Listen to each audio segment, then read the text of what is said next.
tumit dan sakit lutut. Bila bangun pagi tu nak berjalan ke toilet pun kena ambil masa, kena duduk dulu. Dah rasa selesa memijak tu, barulah kita boleh jalan kan. Kalau terus-terus bangun je memang tertengok-tengok lah pergi toilet kan.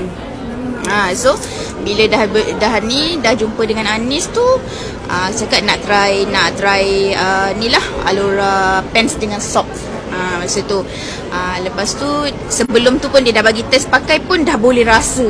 Dah boleh rasa dah masa jumpa dengan dia stories, dia bercerita-cerita tu. Masa tu berapa minit?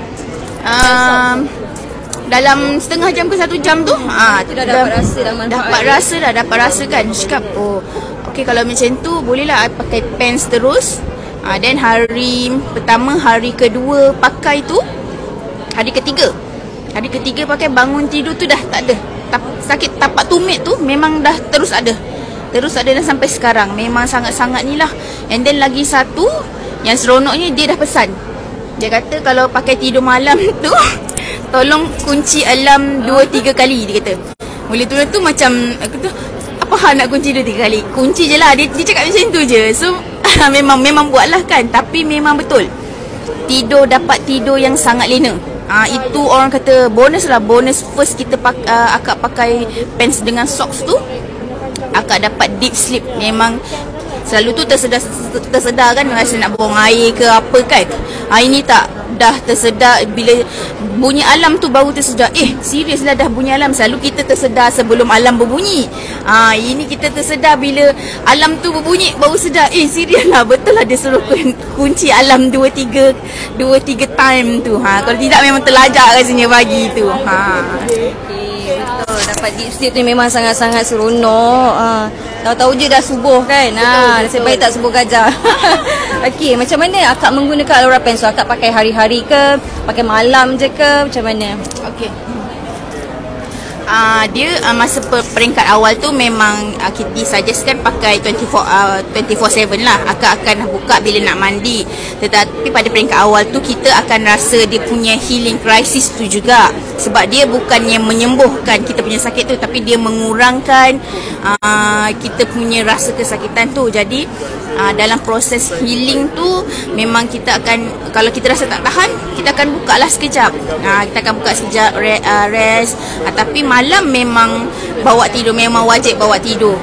Kalau hari siang tu macam bila lepas tengah hari tu kita dah solat, nak ambil wuduk tu, lepas wuduk tu dalam 1-2-3 jam tu, lepas kita rest, lepas tu kita pakai balik. So kita, orang kata kalau kita tahan kita boleh pakai, tak ada masalah. Dia memang selesa je pants tu. Tapi kalau tak tahan, ada masa-masa dia punya healing tu kita akan rasa macam tak selesa. So kita buka lah sekejap. Dia tak ada masalah. Okey, faham. Macam tu. Betul. Kita macam kena rehatkan sekejap lah badan kita kan. Okey, seterusnya soalan saya nak tanya. Berapa lama masa yang akak nampak perubahan selepas memakai Alura Pants? Perubahan dia? Macam akak cakap tadi lah, 3 hari tu sakit tumit tu memang dah berkurang. Dan sampai sekarang pun memang dah tak ada lah sakit tumit tu.